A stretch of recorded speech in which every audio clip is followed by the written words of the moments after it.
Please, I cannot leave my post. If nobody comes for him in 10 minutes, I have to call it in. The security guard said it to no one in particular, because no one was listening. Rain came down in silver sheets over Cheonghak Elementary, and Kang Junho stood alone at the gate, 7 years old, his umbrella broken open like a torn wing, water running down his collar. He did not cry. He did not ask for help. He had not asked for anything, out loud, in 14 months. A woman in a convenience store apron crossed the street without deciding to. She had 11 minutes before her shift and rent due in 9 days, and neither of those numbers mattered once she saw the boy's soaked shoes. "Hey," she said gently, crouching to his height. "You don't have to say anything. Just come stand under mine." He looked at her the way people look at something they have stopped expecting. Then, silently, he stepped under her umbrella. Neither of them knew they were being watched. A black car idled at the corner, its driver's phone already lifted.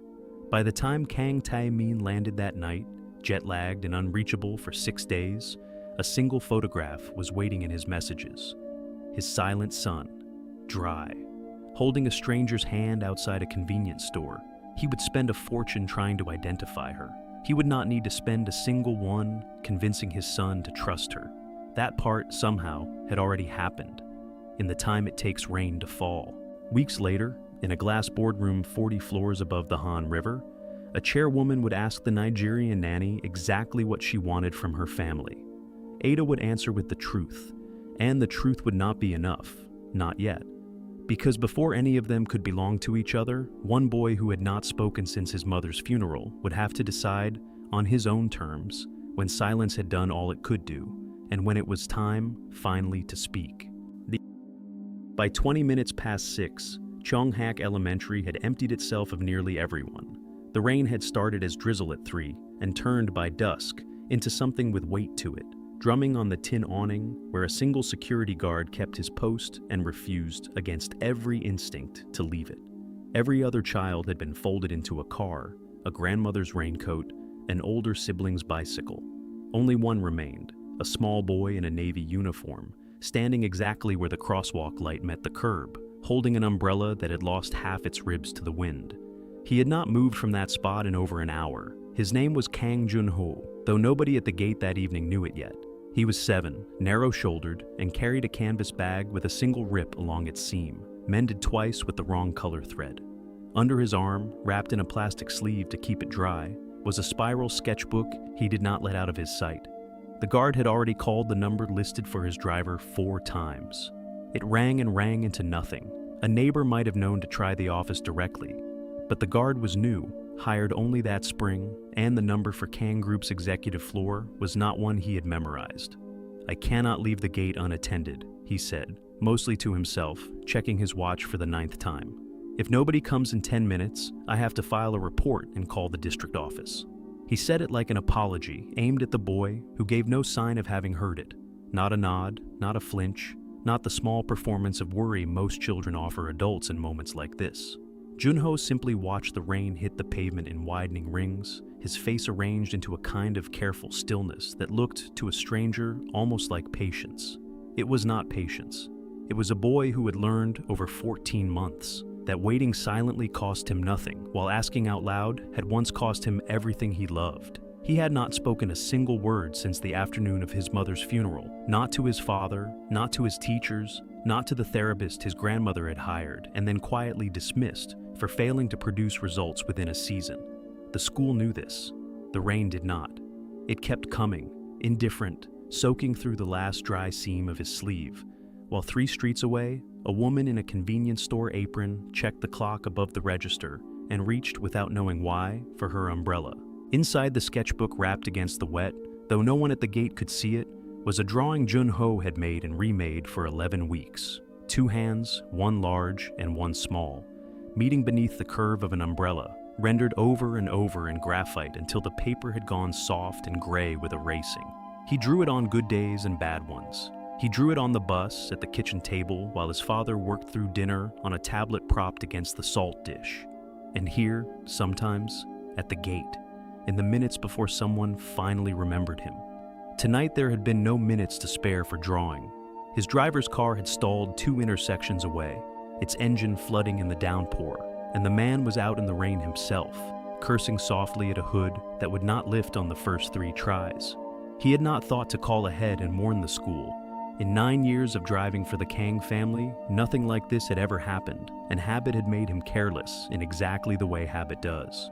A mother hurried past under a golf umbrella, glanced at the boy, and kept walking, her own child tugging her sleeve toward home.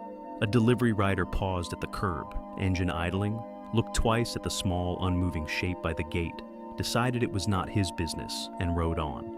An older teacher, locking the side entrance for the night, saw the guard's raised hand and the boy beside him, and assumed, reasonably enough, that someone was already coming.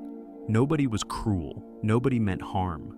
They simply had somewhere else they were expected to be, and a silent child asking nothing of them was the easiest kind of emergency to overlook. The guard checked his phone again.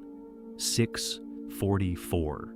He had told himself 10 minutes, and 10 minutes were nearly gone, and the district office's after-hours line would mean forms and possibly police, and a boy standing in the rain a while longer, no matter what he decided.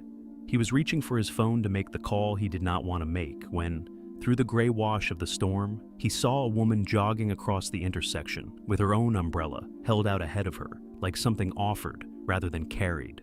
3 streets from the school gate, Adai's Chukwu, Ada, to the 6 regular customers who bothered to ask her name, was refilling the hot case at Cheonghak Mart with rows of steamed buns nobody would buy in this weather, when the automatic doors let in a gust of cold rain and, with it, an old man demanding to know why the umbrella stand by the entrance was empty. She apologized in Korean, worn smooth by 2 years of daily use, fetched him a spare from the back without being asked twice, and did not mention that the spare was, in fact, her own.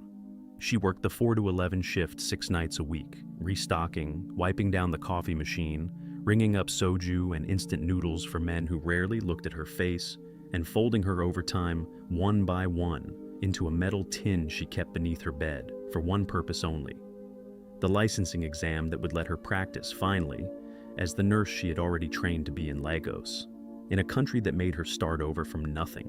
She sent 1/3 of every paycheck home to her younger sister Ngozi, currently deep in secondary school exams, and, according to her last message, deeply unimpressed by long division. Ada answered every one of those messages, usually at midnight, usually exhausted, always with the same small joke about how numbers had never liked either of them. She noticed the boy the way she noticed most things, sideways, mid-motion, without meaning to. Through the mart's fogged window, she caught a narrow shape standing alone at the school gate 200 meters up the road, and a guard pacing beside him with the particular urgency of a man about to make a phone call he dreaded. She told herself it was not her business. She had 11 minutes until her shift began, and a manager, Mrs. Beck, who had already warned her twice that month about clocking in late. She told herself this while she was already untying her apron. "I'm taking my break early," she called back toward the storeroom, which was not strictly true, and grabbed the only umbrella left standing by the door, the one she'd just given the old man spare to replace. Mrs. Beck's voice followed her out into the rain, sharp with the particular disappointment reserved for employees who kept doing this. Ada did not stop to explain herself. There was a boy standing in weather no one his size should have to stand in, and some decisions, she had learned a long time ago, were not decisions at all. They were simply the person you had already decided to be, arriving early to meet you. Crossing the intersection against the signal cost her nothing but a scolding honk from a taxi. Crossing the wider gap toward a child who was, by every visible measure, not her responsibility, cost considerably more, and she felt the weight of it the whole way over. If Mrs. Beck wrote her up a 3rd time this month, the schedule would shrink, and a shrunken schedule meant a slower tin under the bed, and a slower tin meant telling Ngozi, again, that this year's supplemental tutoring would have to wait. Ada did the arithmetic in the 4 seconds it took to cross the street, the way she did all difficult arithmetic, quickly and without flinching from the answer. "Hey," she said, crouching until she was closer to the boy's height, close enough that the rain drumming on her umbrella became the only sound between them. "You don't have to say anything to me. I just don't like the idea of you standing here alone." The guard exhaled something like relief and immediately began explaining. The driver, the stalled car, the school's policy about releasing children only to listed guardians, while Ada kept her attention on the boy, who had not stepped back from her, which she took, correctly, as its own kind of answer. He looked at her for a long moment, with an attention that felt older than 7 years, cataloging something. Her wet sneakers, the store logo stitched crookedly on her apron pocket, the umbrella she was holding out toward him rather than over herself. Then, without a word, he stepped sideways, out from beneath his broken umbrella and into the dry circle of hers, close enough that his shoulder nearly touched her side. It was such a small motion. It would turn out to be the only invitation anyone would get from him for weeks. "I'm Ada," she told him, matching her voice to the rain rather than trying to talk over it. "I work right there." She pointed toward the mart's fogged window, its neon sign smeared into a soft red bloom by the wet air. "We'll wait together until your ride comes, all right? I'm not going anywhere." He did not answer. He did not need to. His hand found the hem of her sleeve and closed around it, lightly, the way a person holds on to something, not because they trust it yet, but because they have run out of other things to hold. The guard's 10 minutes became 30, and 30 became nearly an hour. And in that hour, Ada did what she would have done for any child left too long in Weather This Mean. She walked him the short distance to the mart's awning, propped him on the one dry stool by the magazine rack, and made him a cup of barley tea from the hot water dispenser, meant for instant noodles, blowing across the top of it herself before handing it over so he would not scald his tongue on the first sip. He drank it in small, careful mouthfuls, both hands wrapped around the paper cup, the way a much younger child might hold something precious. She peeled off her cardigan, damp at the shoulders but dry underneath, and settled it around him despite his protestless stillness, which she was beginning to understand was not agreement so much as a kind of permanent practiced patience. She asked him easy questions that required no answer, whether he liked the tea, whether his backpack was heavy, whether 7 was, in fact, an excellent age to be. All of it delivered lightly, without expectation, the way she might narrate a task to fill silence rather than force it. He watched her mouth when she spoke. He did not once open his own. Mrs. Bake appeared once at the storeroom door, arms crossed, radiating the specific disapproval of a manager counting lost minutes. And then, seeing the boy wrapped in Ada's cardigan and drinking his tea like it was the first kind thing anyone had offered him all week, said nothing at all and went back to the register herself, ringing up customers alone for the 20 minutes it took. It was during those 20 minutes that a man came jogging up the wet street on foot, suit jacket soaked through, phone pressed uselessly to his ear against a car that would not answer because its battery, along with its engine, had finally given out 3 blocks back.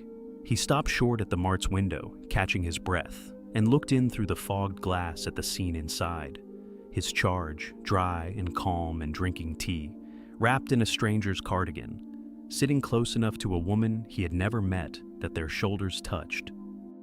Mr. Choi had driven for the Kang family for 9 years. He had never once, in all that time, seen the boy lean toward anyone the way he was leaning now.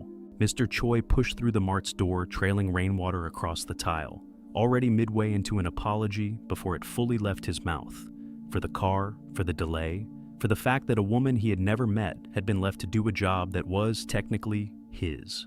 Ada straightened, wiping her hands on her apron out of habit, and explained the situation in 3 flat sentences. The boy had been alone at the gate. The guard had been about to call it in. She had a brake and an umbrella and had used both.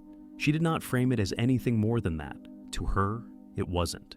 Junho, for his part, set down his empty paper cup with a care that looked almost ceremonial and slid off the stool without being told to, folding Ada's cardigan neatly across the seat instead of simply dropping it.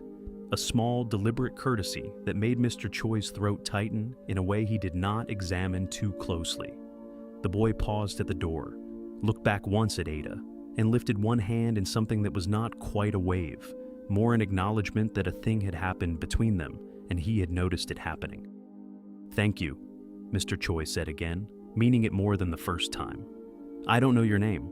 "Ada," she told him, already moving back toward the register, where Mrs. Beck was pointedly logging the minutes on a clipboard. "I'm just glad someone came."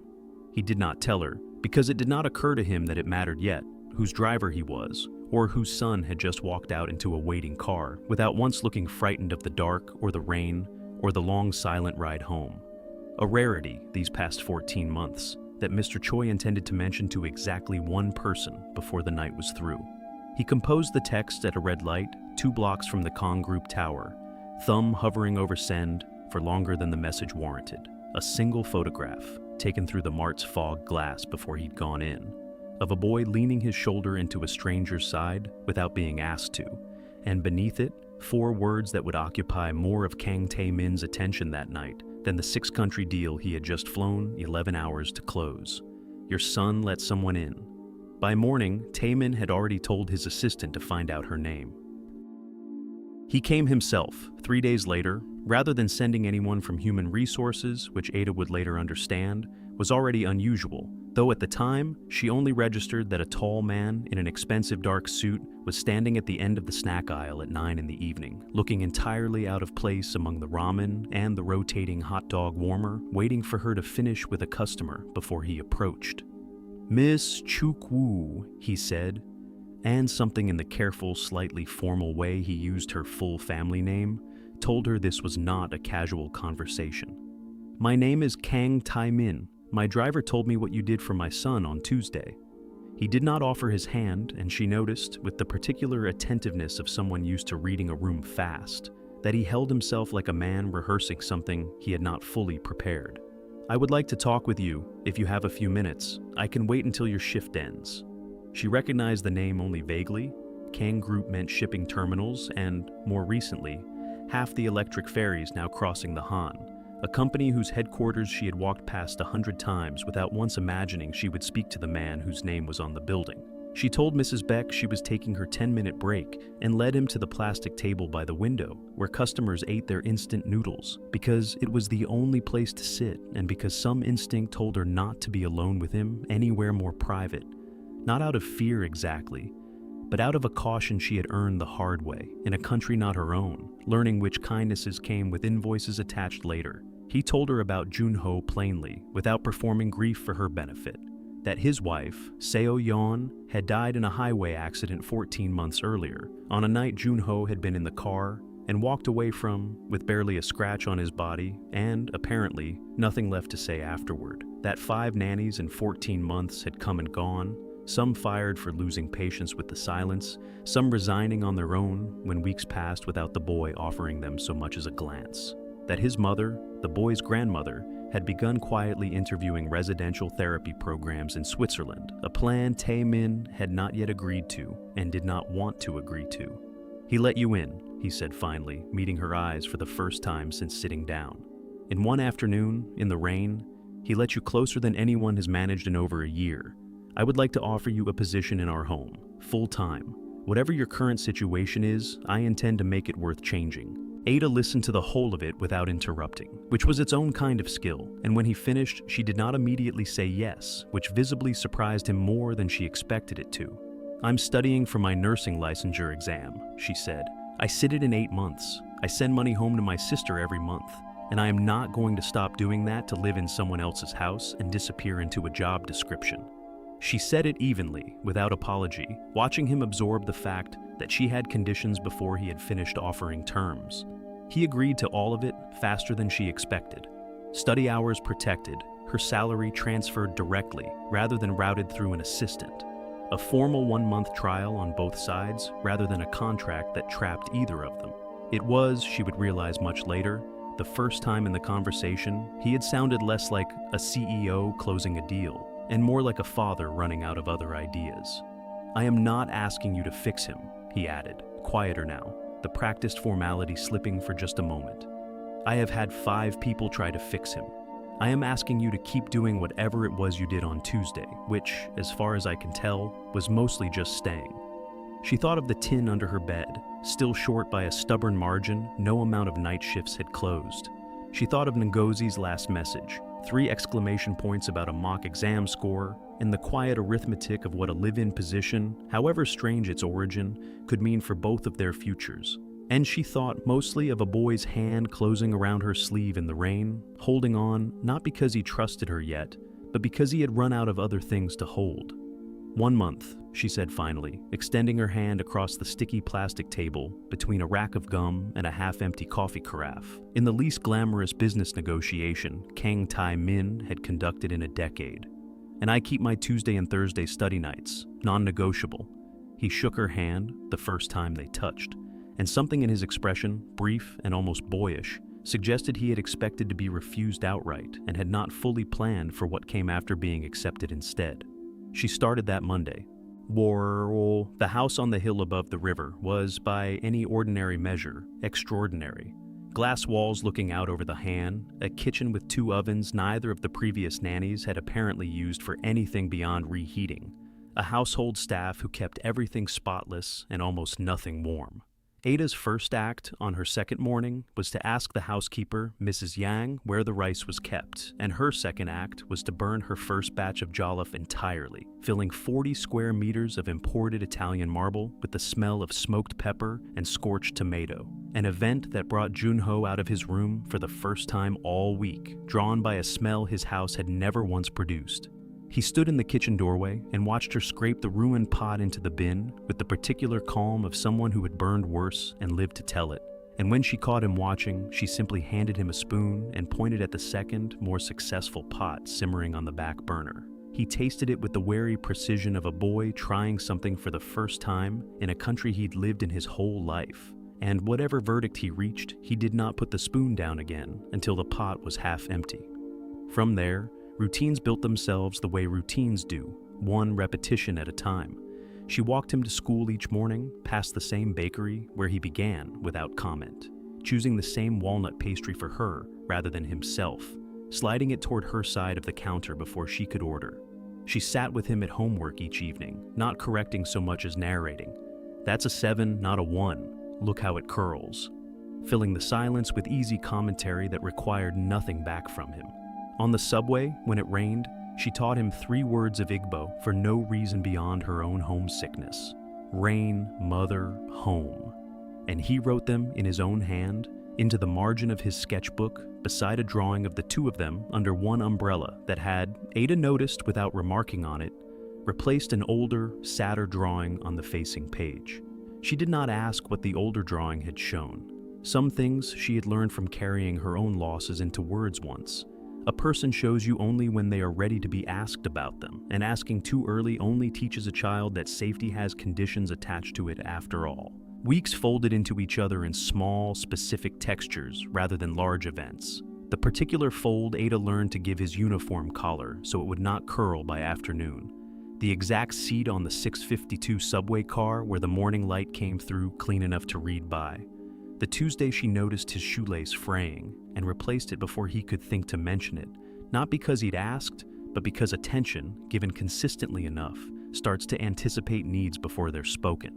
He never thanked her in words. He thanked her in the accumulating evidence of a boy who no longer flinched when she reached toward him, who left his door open a crack at night instead of shut, who began setting 2 cups instead of 1 on the counter each morning before she came down. Kang Tai-min noticed these things from a greater distance than either of them realized, catching fragments of the new routine on his way in and out of meetings. His son's shoes, for the first time in over a year, on the correct feet without being told twice. A school notice about a group project his son had, astonishingly, been included in rather than exempted from. A stitched patch on the school badge, small and careful, in a shade of navy thread that didn't quite match the original, but had clearly been chosen with some thought. He did not ask Ada about any of it directly. He simply started coming home earlier, by 20 minutes, then 40, telling himself it was to review documents in a quieter room than his office, and not admitting, even to himself yet, that the documents were an excuse. It was on a rain-heavy Thursday, 7 weeks into her month-long trial, long since renewed, without either of them formally discussing it, that Junho did something he had not done before. He came to the kitchen table where Ada sat, grading her own practice exam questions, set his sketchbook down in front of her without ceremony, opened to a page he had clearly worked on for some time, and simply waited, his hands folded in his lap, watching her face instead of the drawing itself, as if her reaction mattered more to him than the picture ever could. The drawing was not, as Ada half expected, another version of the umbrella picture. It was new, a kitchen, rendered in Junho's careful, slightly too formal lines, with 3 figures at a table instead of 2, a small boy, a woman with hair drawn in careful coiled loops he had clearly studied more than once. And, at the head of the table, a man in a suit, his tie loosened, a detail Junho could only have known from watching his father unwind it after work. Underneath, in the same block letters he used for spelling homework, he had written a single word, not a sentence, as if a sentence were still more than he could manage. Okay. Ada understood, looking at it, that this was not a small thing being handed to her. It was the first time in 14 months, by everything she had been told, that Junho had put his family and a stranger into the same drawn room without a visible fracture between them, and it undid something in her chest that she had been keeping carefully composed since the day she'd first knelt in the rain and made him a promise she hadn't been sure, at the time, she'd be allowed to keep. She did not cry because crying in front of him felt like it would make the moment about her rather than him, but her voice, when she finally spoke, came out rougher than she intended. "This is beautiful, Junho. Thank you for showing me."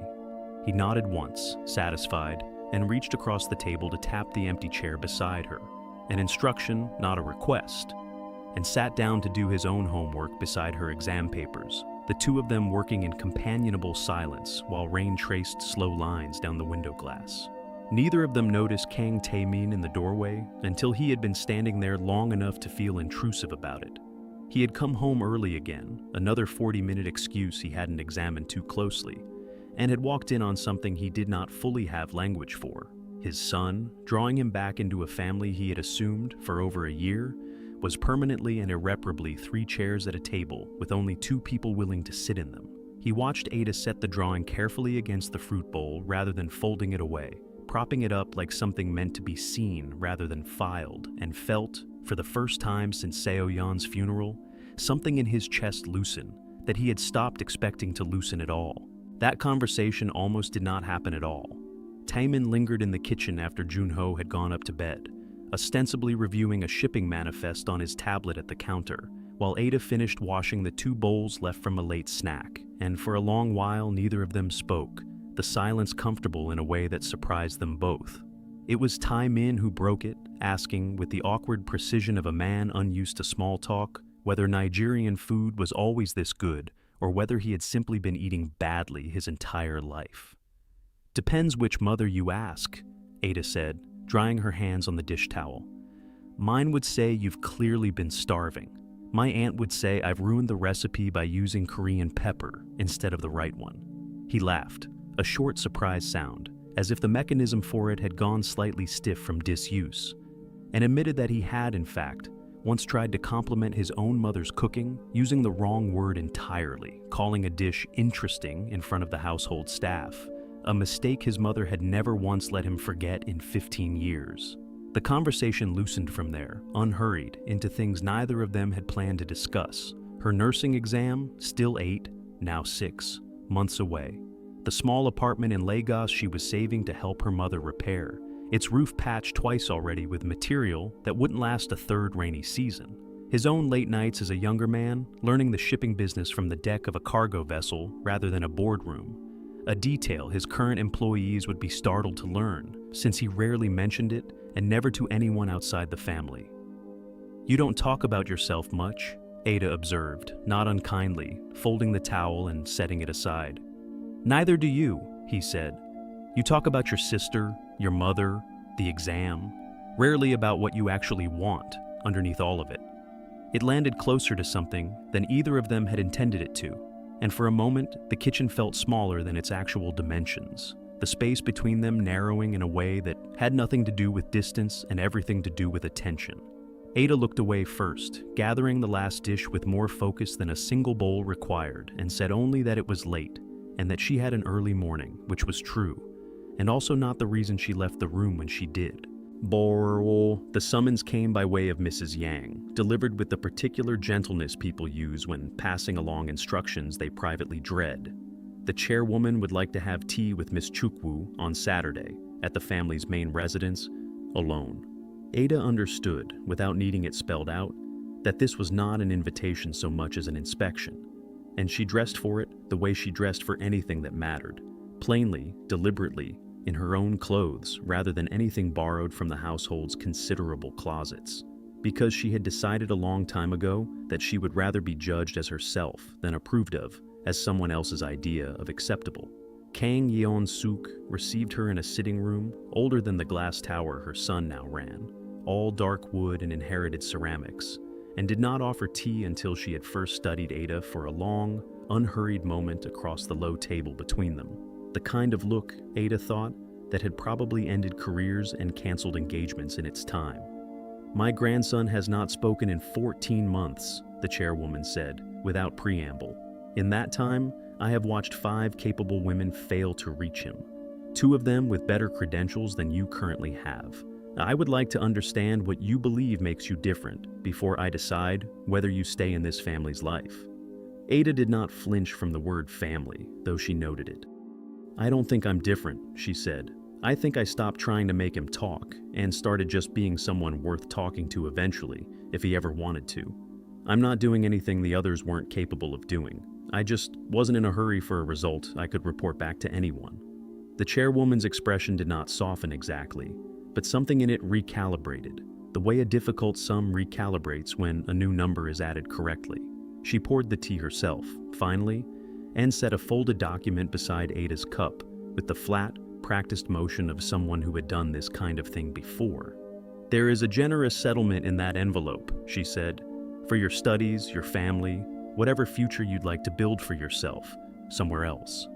I have watched people attach themselves to this family before, Miss Chukwu, and I have watched what it cost my son and my grandson when those people eventually reveal what they actually wanted. I would rather pay you to leave with your dignity intact than watch you take it from them later." Ada looked at the envelope without touching it, and for a moment let herself feel the full, dizzying size of the number she assumed was written inside.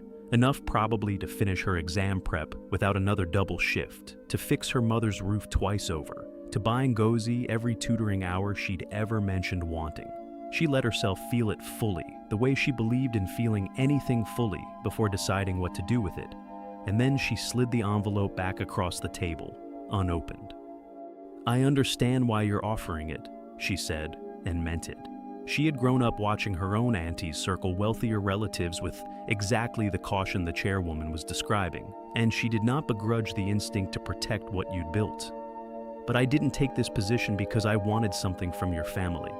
I took it because a boy needed someone to sit with him in the rain, and then because he kept needing someone after that, and I happened to be good at staying.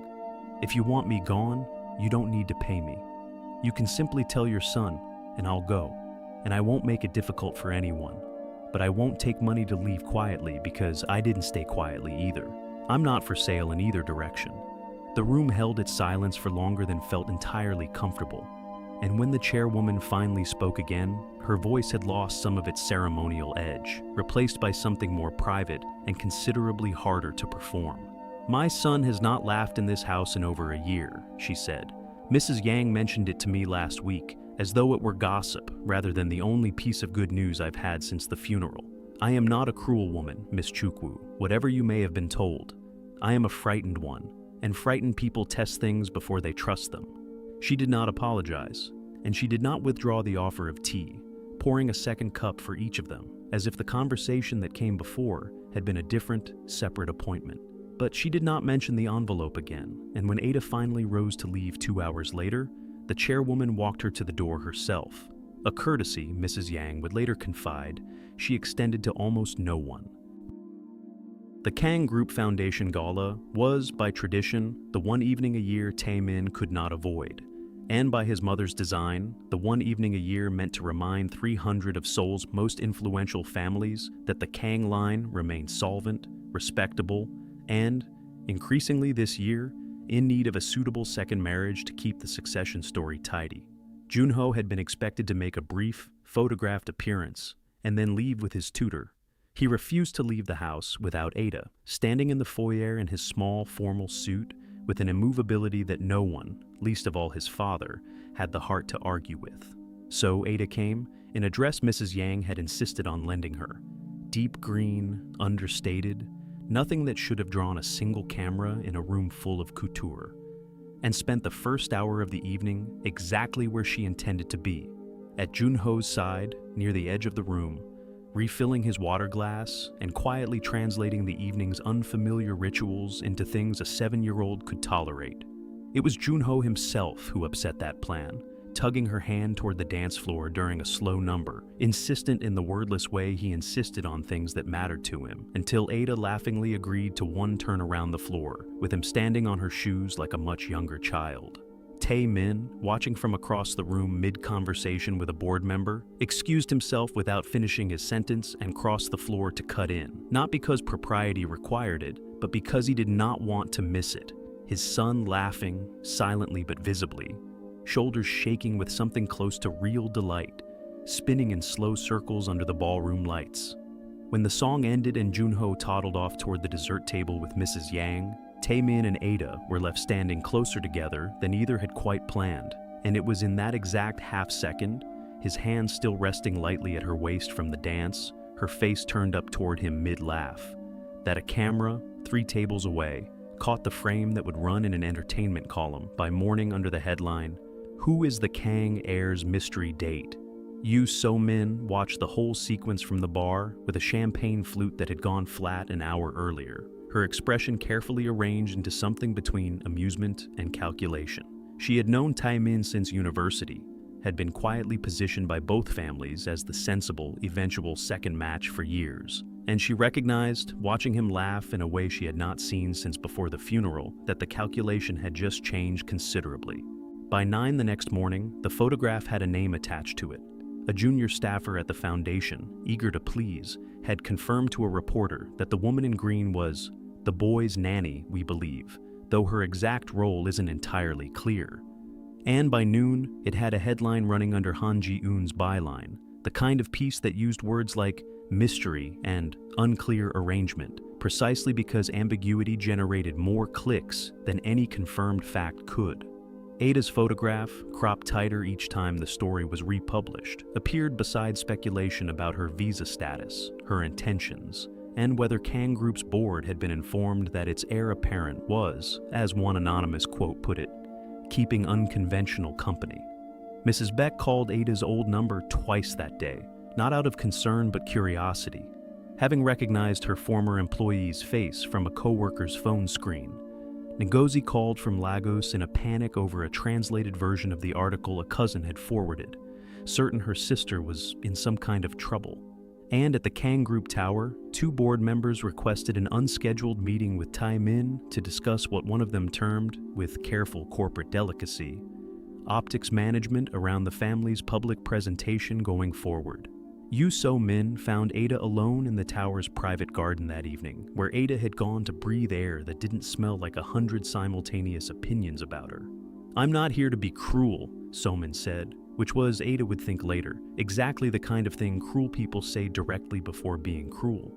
"I'm here because I've known this family for 15 years, and I've watched what happens to people who get too close to the Kang name without understanding its cost. The board will ask him to choose, eventually. They always do. And when he chooses the company, because he will, he always has, I'd rather you hear it from me than read it in Han Ji-eun's next column." Ada did not answer immediately, letting the accusation sit in the space between them the way she let most accusations sit before responding to them, testing their weight before deciding whether they deserved a reaction at all.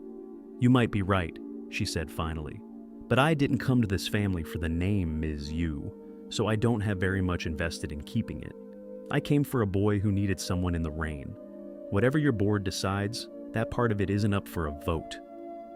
She left the garden before So-min could answer, though the words followed her back inside anyway, settling into the same place every hard truth eventually settles, the part of the chess that has to decide, soon, what it's willing to lose. The board meeting ran long, circling the same careful language for the better part of 2 hours. Reputational exposure, stakeholder confidence, a more conventional household arrangement going forward, until Tae-min, who had said almost nothing for the first 90 minutes, set down his pen with enough quiet finality that the room actually paused. "I've heard the concerns," he said. "I understand the exposure. I am not going to ask Miss Chukwu to leave my son's life to manage a news cycle that will be forgotten in 3 weeks, regardless of what I decide today. One board member, older than Taemin's father would have been, pressed further, invoking the chairwoman's own past caution about outsiders and the family's carefully built reputation for old-fashioned stability. It was the chairwoman herself, seated at the head of the table, in a role she rarely still occupied in person, who cut the debate short. "I tested her myself, 6 weeks ago," she said, to visible surprise around the table. "I offered her money to disappear quietly, the way I have tested every person who has come too close to this family since my husband's time. She refused it and told me, essentially, to mind my own conclusions. I don't approve lightly, gentlemen, but I approve." It was not, Taemin would reflect later, an endorsement of romance. His mother had not once used that word, but it was, from her, as close to a blessing as the room was likely to get, and it closed the argument faster than anything he himself might have said. He left the meeting expecting relief and found something closer to urgency instead. A need to see Ada immediately, to tell her the board's noise had been contained, that she did not need to brace for a dismissal that was no longer coming. He was midway through composing the message when his assistant handed him a folded note instead, left at the front desk an hour earlier by Ada herself, in handwriting too composed to have been written in anger and too careful to have been written without a great deal of thought first. The note was short and entirely without self-pity, which somehow made it harder to read than if it had been full of it. She had been offered a place in a 6-month intensive nursing bridge program in Busan, she wrote, a genuine opportunity she'd applied for weeks before the gala, back when it was simply a sensible next step toward her license rather than an exit from anything. She was taking it. She wanted him to know that she wasn't running from the article, or from his mother's test, or from Yu So-min's warning in the garden, though she suspected people would assume exactly that. She was going because it was the right next step for the nurse she intended to become, and because staying, right now, in the middle of a controversy about her own motives, had started to feel like proof of exactly the thing she'd spent her whole life refusing to be. Someone whose choices got explained by other people's assumptions instead of her own reasons. Taemin read it twice standing in the tower elevator, and a third time in the back of a car he did not remember getting into. And by the time Mr. Choi pulled up outside the small office tel, Ada still technically rented, he was already out the door before the car had fully stopped, taking the stairs because the elevator light showed it stuck on the 9th floor. He found her on the landing outside her own door, a single suitcase beside her, phone in hand, checking a train schedule for the last express to Busan that evening. She looked up at him, startled, and for a moment, neither of them said anything at all, the stairwell's fluorescent light buzzing faintly overhead. The whole building holding its breath around two people who had spent months learning to read each other in the kitchens and gardens, and now had to do it, suddenly, in a stairwell with a suitcase between them and a train leaving in 90 minutes. "You didn't have to hear it from a note," he said finally, breathing harder than the 3 flights of stairs alone accounted for. "You could have told me. I would have fought for you in that room, whether you stayed or not. I did fight for you, an hour ago, before I even knew you were leaving." Ada's hand tightened on the suitcase handle, the whole weight of the decision she'd made alone in that office tel, over the past 2 days pressing suddenly, unbearably, close to the surface. "I know," she said, and her voice, for the first time since the rain outside Cheonghak Elementary, was not entirely steady. "That's exactly why I have to be the one who decides this for myself, Taemin. Not because you fought for me, because of what I choose when nobody's fighting for me at all." He had not been told any of it directly. Not the article, not the board meeting, not the letter, because everyone in the house had quietly agreed, without discussing it, to protect him from a scandal built entirely out of adult assumptions. But Junho had learned to read a house the way other children learn to read books, cataloging absences and raised voices and Mrs. Yang's carefully neutral face when she came to collect him from school instead of Ada for the first time in months, offering an explanation that fooled no one who had watched him watch people as closely as he watched them. He said nothing about any of it that evening. He simply went to his room, retrieved his sketchbook from beneath his pillow, and tore a single page from the back, the drawing he had been finishing in secret for 2 weeks, saved for a day he had not expected to arrive quite so urgently, and asked Mr. Choi, in the only language he had, holding up the drawing and pointing at the door, to take him somewhere. They reached Seoul Station with 11 minutes before the express to Busan, Junho weaving through the evening crowd with a determination that startled the driver, struggling to keep pace behind him until he found the platform and on it, exactly where Mr. Choi's earlier phone call had told them to look. His father and Ada standing close together in the rain that had followed them from the office till stairwell out into the open evening air. An old umbrella, the same red, once broken one, repaired now and kept in the front hall closet for reasons neither adult had examined too closely. Held between them, Junho stopped a few feet away, breathing hard, and held up the torn page for both of them to see. A drawing of 3 figures beneath one umbrella instead of 2. The third figure, himself, no longer standing to the side of the picture, but directly between the other 2, one hand reaching toward each of them. Ada crouched instinctively, the old reflex from a rainy gate 7 months earlier, and Junho closed the last few steps between them, pressed the drawing into her hands, and then, before either adult could say a single soothing, adult thing to fill the silence he had always occupied so completely, opened his mouth and used it. "Please don't go," he said. His voice came out rough and unpracticed, cracking slightly on the second word. 14 months of disuse audible in every syllable, but entirely unmistakably his own choice, made on a train platform, in the rain, because he alone had decided that this finally was worth breaking a silence he had kept for longer than most people keep anything. "She is not going anywhere," he added, before either adult could recover enough to answer him, as if repeating it himself might make it more certainly true. "You said it. In the rain. I remember." Nobody moved for a long moment, the platform crowd flowing around the 3 of them like water around a stone. None of the hurrying commuters aware they were witnessing the end of 14 months of silence and the quiet, unglamorous beginning of something else entirely. Ada was the one who finally broke it, gathering Junho into an embrace that he returned fully, both arms around her neck, his face pressed into her shoulder the way a much younger child's might be, and above his head her eyes met Taemin's, and neither of them needed the sentence that had gone unfinished in the stairwell an hour earlier. Some conversations end not with words, but with 2 people staying exactly where they are. The Busan program, it turned out, could be deferred a semester.